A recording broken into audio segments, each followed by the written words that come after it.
So welcome back to the shop, friends. So today I thought I'd share with you the correct method for soldering wires. Soldering, of course, in my opinion, is the best way to connect wires. Many of us kind of maybe default to these little guys. We've seen these little automotive style connectors in there, and well, they're not great. Just go look at your trailer after a couple of years being outside using these. You know, they're not ideal. The ideal way though is to solder. It's a little intimidating, I think, by a lot of folks because maybe you don't have the equipment or you've had bad luck with it. I'll show you how easy this is to do with just a tiny handful of tools, and I'll show you. Let's go into the kit right now. There's really just a few things you need in your kit. And, you know, it's worth $100 or so. You can put together this kit that'll serve you for a lifetime. You'll be able to repair electronics and different things that oftentimes we just throw it away because it's not worth the trouble of trying to find someone to fix it, you know, little things that come loose. I think it's worth it. So yeah, just get yourself a soldering gun. You don't have to get anything fancy. Just these Wellers are good. They're probably in the, I don't know, $40 range, not very much. You want some rosin paste flux. You want a little brush and some rosin core solder. You don't want to use the solder you use for plumbing. It's not the right stuff. And this right here, this stuff's amazing. This is a 3M silicone dielectric grease type of thing that we'll use, as well as, you know, a good selection of shrink tubing. So let's show you how to prep it, and then we'll go through the whole process here. Do yourself a favor and get a couple of these alligator clips. You don't have to have those fancy stands, you know, if you're just doing this once in a while. Take 2 alligator clips and clamp them in your vise like this. Now, some of these alligator clips have a pretty tight spring on them, so take some shrink tubing on the ones you're going to keep in your kit and just melt it on there, and that way they won't mess up your wire. And this is going to hold things securely, and you're just going to get a whole lot better job.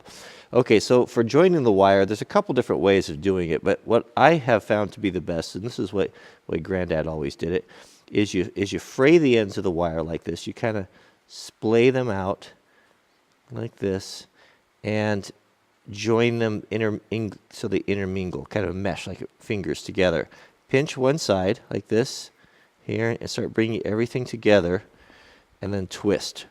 Twist this side here, and then twist this side over here like that.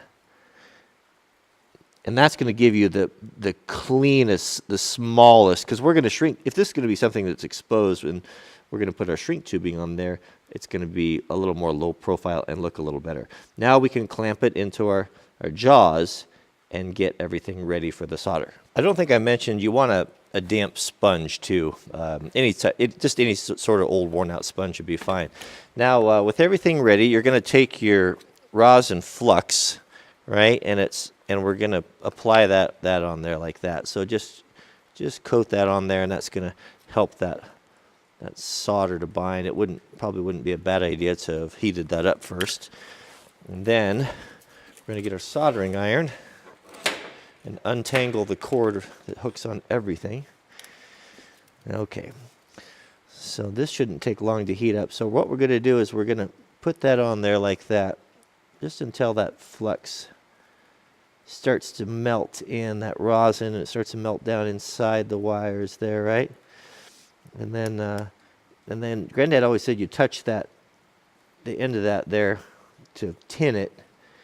I don't know why, I just always have. And we're going to heat from the bottom, and we're going to start heating that up until this melts. Now we don't want to touch the solder to the iron. Oh, that took a long time to heat up there. There we go. Now it's sucking in there just like that. We don't put so much on there that it's going to you know, drip off, and don't try to dribble it on there. I could probably use a little bit more right there. There we go. That's all. That solder joint looks pretty good. Now remember, this is marginal advice, so take it for what it's worth. Now we want to waterproof this. This is where we're going to use the 3M silicone paste. Having this in your shop, anytime you put together electrical connectors or anything like that, is so good. It's so good. And we'll just put a little bit of that on there like that. And then, now we're going to do our shrink tubing. Now, I'm going to use a piece of clear shrink tubing just so you can kind of see what's going on and what a great connection that this is.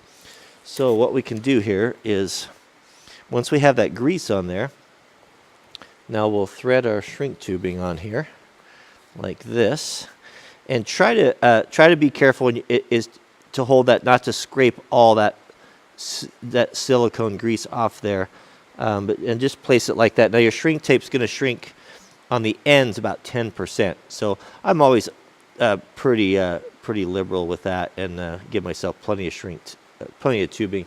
Now you can use, I'm going to use a heat gun. You don't have to use a heat gun. You can use a lighter. You can use a torch.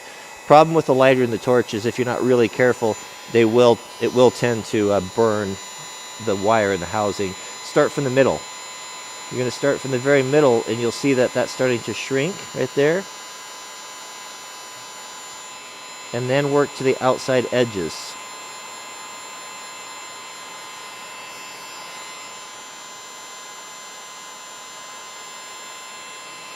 And you'll see, I think you can see, you'll see that silicone making that seal as the shrink tape tightens around the connection. And ideally you want it to squeeze out like that side right there. Probably should have put a little bit more on the housing, but that looks pretty good right there, actually. Now once that's cool to the touch, you can clean that silicone off there, and you have a really good, as good as you're going to get, a waterproof connection for joining two wires together. That's probably going to be tougher than the wire itself. So that's all there really is to it for connecting those. And that again, that's going to be your best connection. If you can take a little bit more time and you can solder these with a shrink tape instead of using those blue automotive style connectors, you're most likely not going to have to go back and redo your electrical work, especially for stuff that's going to be sitting outside like trailers, or especially boat trailers, or there's a lot of water and spray on those, and it's pretty hard on electrical stuff. So what I'm going to do, so I was going to add, a lot of folks have been asking, what happened to Wrangler Mart? Wrangler Mart was our Amazon affiliate store where I put the things that I like. People often ask, what do you recommend? What do you like for, what's that shirt, or what pocket knife you like, or what camera equipment you're using? And then they shut down the stores. Well, we've got a new one now. They've started a new program, and I will put a link to that down in the subject heading. The wranglermart.com will go over there. I'm forwarding those addresses. What I'll do is, because I know I'll get a lot of questions about this, I'll do affiliate links. Affiliate links are a way for us to support the channel. If you buy something on Amazon that I feature in the video, we get a small percentage from that, and it helps us to fund the channel. It doesn't cost you any more than what you'd normally buy it for, but it's just a way of helping creators out. So what you're going to want for your electrical kit, just basic stuff, is a soldering iron. I'll put one there that's good quality and not too expensive, and a heat gun. When you're buying a heat gun, make sure you get one that stands on its own, that's got some feet on it. Like this one here will sit like this on your bench.